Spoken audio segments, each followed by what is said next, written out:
अल्लाह ताला ने इस दुनिया में एक ऐसा वली भेजा था जिसके बचपन में ही काफिर लुटेरे उनको लूटने के इरादे से आए, मगर वापसी पर वो परहेजगार मुसलमान बनकर चले गए। ये उस दौर की बात है जब हजरत शेख अब्दुल कादिर जीलानी रजी अल्लाहु अन्हु महज 18 साल के नौजवान थे। आप शहर जेलान में पैदा हुए थे और सैयदों की मुकद्दस नस्ल में से थे। माँ ने आपको बगदाद तालीम हासिल करने के लिए भेजने का फैसला किया, जो उस वक्त दुनिया का सबसे बड़ा और शानदार इल्मी मरकज था।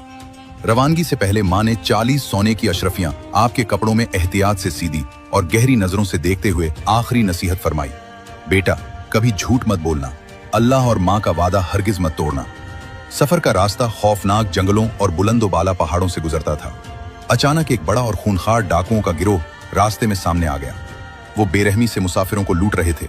सब मुसाफिर खौफ से कांपने लगे।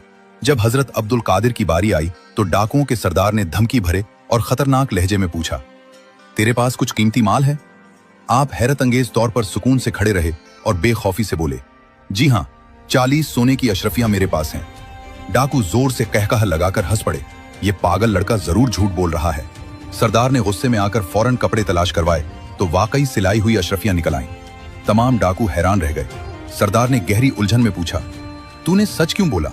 झूठ बोलकर अपनी जान और माल दोनों आसानी से बचा सकता था। आपने पुरसुकून मुस्कुराहट के साथ जवाब दिया, मेरी माँ ने मुझे जाते वक्त कहा था कि कभी झूठ नहीं बोलना। मैंने अपनी माँ से पुख्ता वादा किया है कि कभी झूठ नहीं बोलूंगा।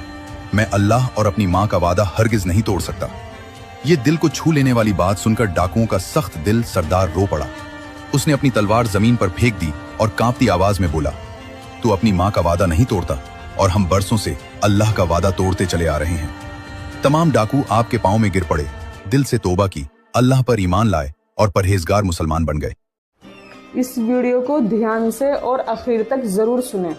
अच्छा, जब मौत आपकी रूह कब्ज कर ली जाएगी तो दरवाजे आपके बंद कर दिए जाएंगे, ना गुनाह बढ़ेगा ना नेकी बढ़ेंगे। सब जो आपने किया है वो आपके पास महफूज है। लेकिन 3 ऐसे लोग हैं जो मर जाएंगे, उनके नेक अमाल बढ़ते रहेंगे। वो शख्स है तो कब्र में, लेकिन नेकी का दरवाजा खुला हुआ है। वो 3 लोग कौन है? एक 2 की मैं बात नहीं कर रहा, एक की मैं बात करूंगा। चलो मैं तीनों की बात करता हूँ। एक वो शख्स जिसने मसाजिद या मदारिस बनाए हो, जब तक नमाज होती रहेगी तब तक नेकी पहुंचता रहेगा। दूसरा वो, जैसे मैंने आपको नमाज की दावत दी, अगर आप में से किसी ने भी नमाज को शुरू कर दे, जब तक आप नमाज पढ़ेंगे मुझे सवाब मिलता रहेगा, चाहे मैं मर भी जाऊं। या वुजू मैंने सिखाया, या मैंने कुरान सिखाया, जो भी चीजें। तीसरी चीज जो मैं बताना चाहता हूँ, वो माँ और बाप जो मर चुके हैं और दुनिया में नेक औलाद छोड़कर आए, उनकी औलादें जब तक नमाज पढ़ती रहेंगी अल्लाह उनको नेकी पहुंचाता रहेगा।